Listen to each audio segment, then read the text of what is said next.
বৃষ্টি ভেজা দুপুর কার না ভালো লাগে? আমার তো দারুণ লাগে। আর কার কার আমার মতো বৃষ্টি ভেজা দুপুর ভালো লাগে অবশ্যই জানিও। আর এই বৃষ্টিতে প্রচণ্ড ঝমঝমিয়ে বৃষ্টিতে ভিজতেও কিন্তু বেশ ভালো লাগে। তো যাই হোক, শুভ দুপুর বন্ধুরা। আজকে কিন্তু ছাদ বাগানে একটু কাজ করব বলে চলে এলাম। বাইরে ঝমঝমিয়ে বৃষ্টি না হলেও টিপ টিপ বৃষ্টি কিন্তু পড়েই যাচ্ছে। তাই ভাবলাম এই জায়গাটাই সেফ আছে, এখানে কিন্তু গায়ে জলও পড়বে না আর আমার কাজগুলোও সারা হয়ে যাবে। আমি পরে তোমাদেরকে দেখাচ্ছি কোথা থেকে আমি ভিডিওটা বানাচ্ছি।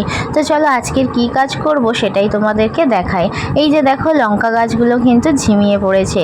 তো আমি ভাবলাম মানে গাছের গোড়ায় কিন্তু জল বসেছে, কারণ যেহেতু অতিরিক্ত এখন বৃষ্টি হচ্ছে তার কারণে।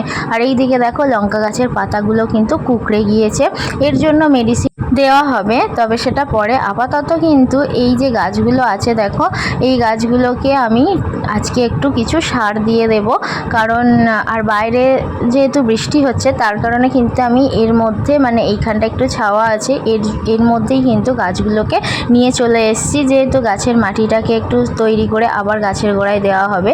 আর এইদিকে দেখো, গাছগুলো কিন্তু খুব ছোট ছোট, কিন্তু লঙ্কা হয়েছে দেখো, এইটুকু গাছে লঙ্কা চলে এসছে। আর এইদিকে দেখো গাছগুলো, এই দেখো এইটুকু গাছ, মানে দেখতে এইটুকু, কিন্তু গাছটা কিন্তু বয়স হয়ে গেছে। মানে আমার অযত্নের কারণেই বলতে পারো, গাছের গ্রোথটা ভালো হয়নি। আর সত্যি কথা বলতে আমি একটু মানে লক্ষ্য করিনি, কারণ অনেকগুলো লঙ্কা চারা হয়ে গেছিলো। তো তাই আজকে ভাবলাম একটু মানে সময় সুযোগ হয়েছে, তার কারণে একটু মাটিটাকে সাইজ করে আর একটু মাটির সাথে কিছু দেওয়া হবে। যেহেতু এখন বৃষ্টি হচ্ছে তার কারণে দেওয়া হয়নি, তাই আজকে ভাবলাম আগে মাটিটাকে কিন্তু একটু ভালো করে মাটির সাথে একটু সার মিশিয়ে মাটিটাকে একটু চেঞ্জ করে বসাই। আর এই যে দেখো, প্যাকেটগুলোর মধ্যেই কিন্তু এইভাবে ছিল। তো যাই হোক, আমি কিন্তু মাটিটাকে ছাড়াইনি, মাটি সমেত প্যাকেটটা থেকে বের করার চেষ্টা করেছি। তো যেহেতু এটা আমি বাইরে ছিল না, ভিতরেই ছিল, আর যেহেতু এখন বৃষ্টি হচ্ছে অত্যাধিক, তার কারণে কিন্তু মাটিটা একদম কাদা কাদা মতো হয়ে আছে। তো যাই হোক, এই বড় প্যাকেটে কিন্তু বড় গাছটা বসাবো। আর এই যে দেখো, এই গাছটা প্রায় অনেকটাই বড় হয়ে গিয়েছে, তাই ভাবলাম প্যাকেটটা একটু চেঞ্জ করে দিই। যেহেতু এখন বর্ষাকাল, মানে গাছকে বেশি নাড়াচাড়া করা তো যাবে না, তাই মাটি সমেত কিন্তু দেখো আমি গাছগুলোকে বের করেছি, মাটি একদমই কিন্তু এখান থেকে ছাড়িয়ে নিইনি। আর এই যেহেতু প্যাকেটগুলোর মধ্যে কিন্তু আছে অনেক, যখন ছোট চারা ছিল সেই অবস্থাতেই কিন্তু প্যাকেটে বসিয়েছিলাম। ওই যে বললাম, সত্যি কথা বলতে আমি আর এই কয়েকদিন মানে একদমই ছাদ বাগানে আসতে পারিনি। এমনিতেই তো বৃষ্টি হচ্ছে, আর সেটা তো আছেই, আর তার উপরে বাড়ির কিছু কাজকর্ম তো থাকেই। তো যাই হোক, আজকে একটু সময় সুযোগ হয়েছে, তার কারণেই কিন্তু চলে এলাম এই কাজগুলো করার জন্য। এই যে দেখো, একদম কিন্তু আমি মাটি ছাড়াইনি, মাটি সমেতই বের করেছি। আর এই দিকে দেখো, এখানে কিছুটা ঝুড়ো মাটি আমি নিয়েছি। এর সাথে দেখো, এইটাকে কিন্তু কেঁচো সার বলা হয়। তো এইটাকে এর মধ্যে দিয়ে দিলাম, এখানে 1 হাতা আর হাফটা নিয়েছি। এরপরে কিন্তু এই প্যাকেটের মধ্যে শিংকুচি আছে, এই শিংকুচিটাই কিন্তু এর মধ্যে দিয়ে দেব। এটাও কিন্তু ওই একই পরিমাণে দেব, 1 হাতা নিয়ে আর কিছুটা দিয়ে। এবার এগুলোকে কিন্তু ভালোভাবে মাটির সাথে মিশিয়ে নেব, যাতে ভালোভাবে সমস্ত মাটিতে কিন্তু চলে যায়। তো যাই হোক, এই দেখো আমি কিন্তু সমস্ত মাটিটা ভালোভাবে মিক্সড করে নিয়েছি। আর সত্যি কথা বলতে একা একা ভিডিও করছি আর একা একাই সব কিছু করছি, তার কারণে হয়তো ভিডিওটা ভালোভাবে মানে দেখাতে পারলাম না উপর থেকে। যাই হোক, এটা কিন্তু আমার মেশানো হয়ে গিয়েছে। এরপরে এরকম হাতা দিয়ে কিন্তু আমি মাটিগুলোকে একদম প্যাকেটের মধ্যে নিয়ে নিয়েছি। আর এই যে দেখো, মাটি কিন্তু আমি গাছ থেকে একদমও ছাড়াইনি। হ্যাঁ, তবে এক্সট্রা যে মাটিটা ছিল সেটা কিন্তু গাছ থেকে সরিয়েছি। তো যাই হোক, এরপরে বসিয়ে দিয়ে কিন্তু মাটিগুলো ভালোভাবে একদম চারিধার দিয়ে দেব। আর মাটির অভাবও হচ্ছিল, যেহেতু গাছটা বড় হয়ে গেছে।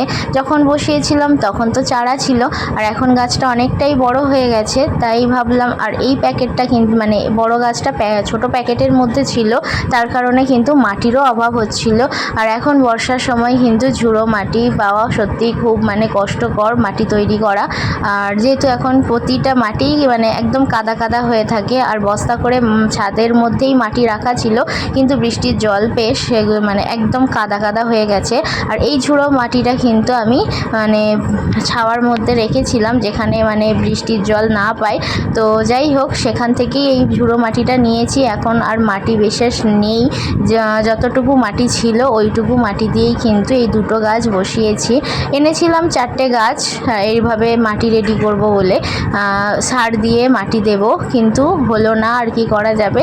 যাই হোক, এই দুটো গাছই কিন্তু এইভাবে একদম পারফেক্টভাবে মাটি দিয়ে তৈরি করেছি। তো দেখা যাক এখন কি হয়।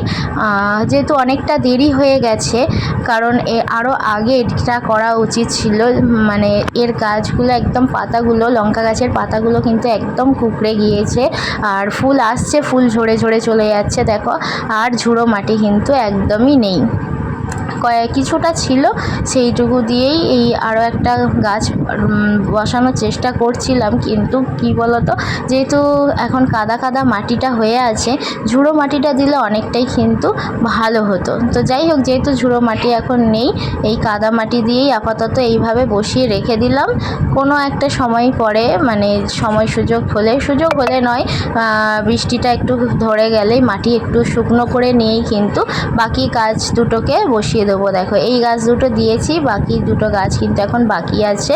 এই গাছ দুটো মাটি একটু ঝুড়ো ঝুড়ো হয়ে গেলে তারপরে দেবো। তো দেখা যাক, এই বড় গাছটাকে এইভাবে বসিয়েছি, বড় গাছটা বাঁচাতে পারি কিনা, কারণ ওতে মানে লঙ্কা তো ভালোই ধরেছে, তোমরা দেখতে পেলে। আর এই যে দেখো, মাটি এখনও কাদা হয়ে আছে, আর যেহেতু রোদ হচ্ছে না তার কারণে মাটিটাকে শুকনো করতে পারছি না। আর মাটি শুকনো না হলে ঝুড়ো ঝুড়ো মাটি কিভাবে তৈরি হবে বলো। তো যাই হোক, আর ছাদ বাগানে তো মাটির অভাবটা সত্যিই, যারা ছাদ বাগান করে তারা জানে। আর এই যে দেখো, এবারে তোমাদেরকে দেখাই আমি কোথায় বসে ভিডিও বানাচ্ছিলাম। এই দিকে আমার আছে ছাদ বাগান, গাছপালা আছে, আর ওই দিকে ওটা পাখির জন্য করা হয়েছে, সেখানেই বসে কিন্তু আমি ভিডিও বানাচ্ছিলাম, কারণ ওর ভিতরে জল পড়ছিল না। ওখানটাতেই কিন্তু গাছগুলোকেও রেখে দিয়েছি, যেহেতু সবে সবে গাছটা একটু নড়াচড়া হয়েছে, তার কারণে কিন্তু বাইরে বসালে, যেহেতু এখন সবসময় বৃষ্টি হচ্ছে, বৃষ্টির জল পেয়ে কিন্তু মারা যেতে পারে। এমনিতেই গাছগুলোতে কিন্তু রোগ লেগে গিয়েছে। তো যাই হোক, এইটুকুই ভিডিও। ভালো লাগলে অবশ্যই একটা লাইক করে দিও। বাই।